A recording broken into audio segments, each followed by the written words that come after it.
The Stenn Desert is the home of the capital of the Shek, a race of bulky horned humanoids whose skin is covered in an outer carapace and whose history, culture and religion make them some of the most capable and dangerous warriors in Kenshi.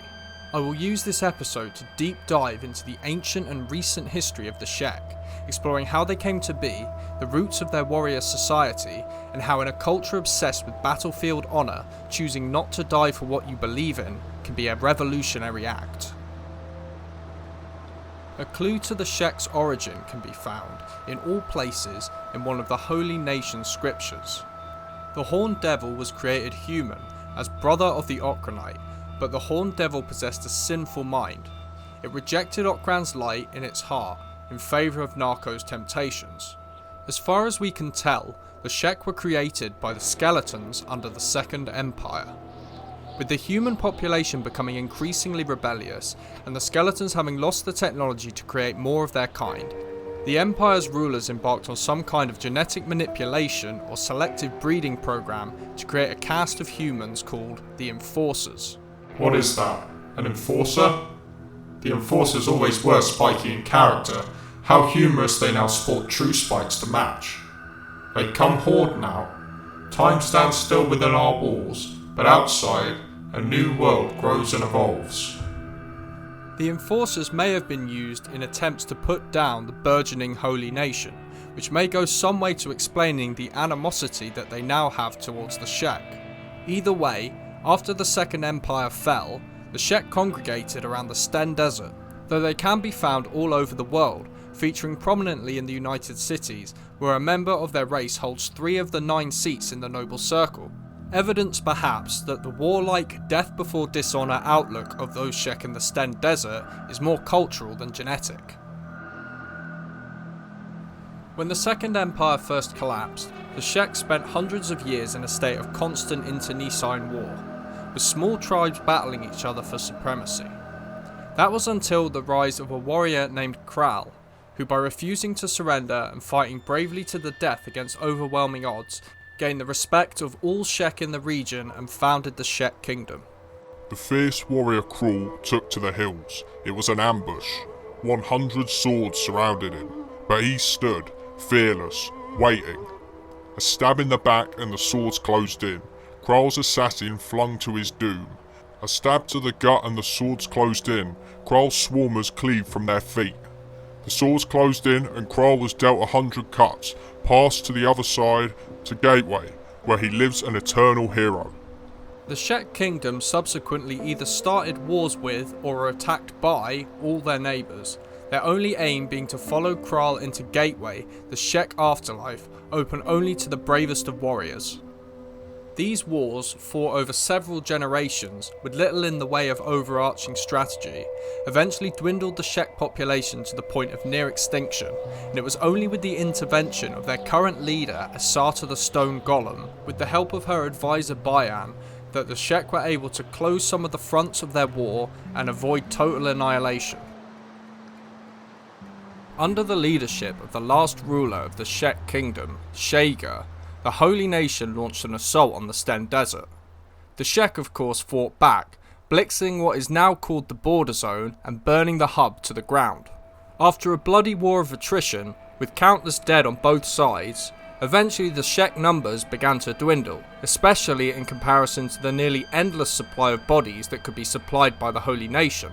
Under Shega's rule, the vengeful Shek fought fiercely to the death, but were far outnumbered and their armies withered with no victory in sight.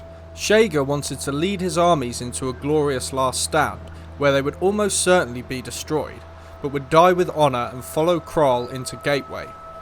The battle against the Holy Nation dogs raged on, and the odds looked bleak. King Shega, consumed with vengeance, plotted his last stand with the weakened Shek warriors that remained. This is when a warrior known as Bayan protested against the suicide mission.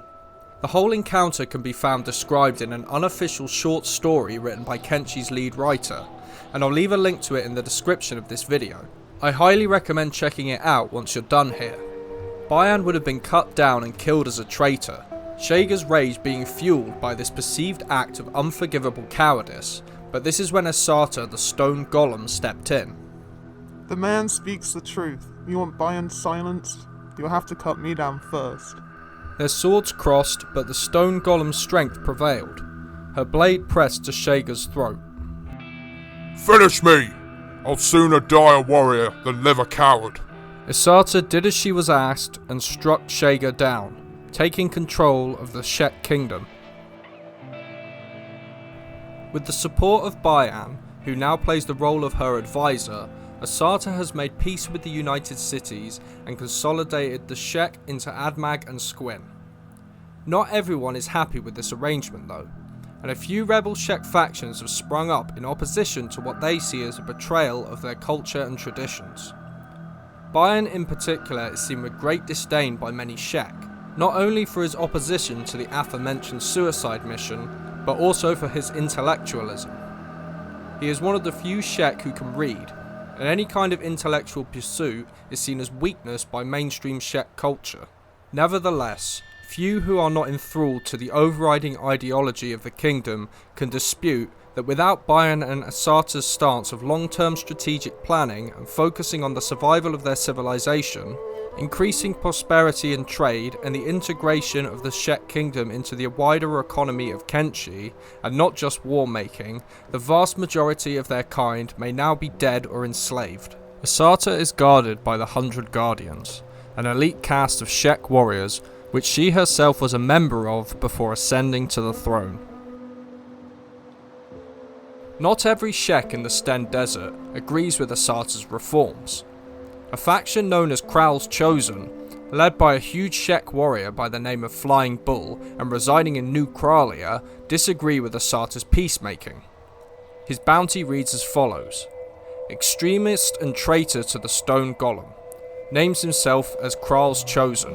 The Flying Bull can become the ruler of Squin if Asata and Mukai the Mountain are killed, and will become the leader of Stack and Bad Teeth if High Inquisitor Seta is also killed. On the other side of the ideological fence are the Band of Bones, who are made up of disgraced Shek who refuse to put down their swords after surviving defeat in battle. They are led by Tora the Fearless, whose bounty reads as follows: dishonored Shek retainer who has broken warrior law by refusing to give up the blade, instead resorting to lowly crimes of banditry in the Stenn Sands. Shek who are defeated in battle but do not die have their horns trimmed as a public sign of their failure. The Band of Bones all have these shortened horns, as does Ruka, a unique recruit who can be found in Squin. Interestingly, Shek enslaved by other factions also have their horns trimmed. This implies that the United Cities and the Holy Nation understand the humiliation incurred when this is done, and that the vagaries of Shek culture are understood by most in the world of Kenshi. The Shek of the Stenn Desert endure because they have been able to modify their traditions in such a way that allows them to survive in the face of challenging circumstances while keeping the core of their society intact, an ironically deeply human ability. If you've enjoyed this video and wouldn't mind liking it and subscribing, I would really appreciate it. And if you have any corrections or addendums to the information provided here, please let me know about them in the comments. I realise that there are a few videos on YouTube that cover similar subject matter, but I felt an exploration of the Stenn Desert would be incomplete without a deeper understanding of its inhabitants. As always, thank you so much for watching, and I'll see you next time.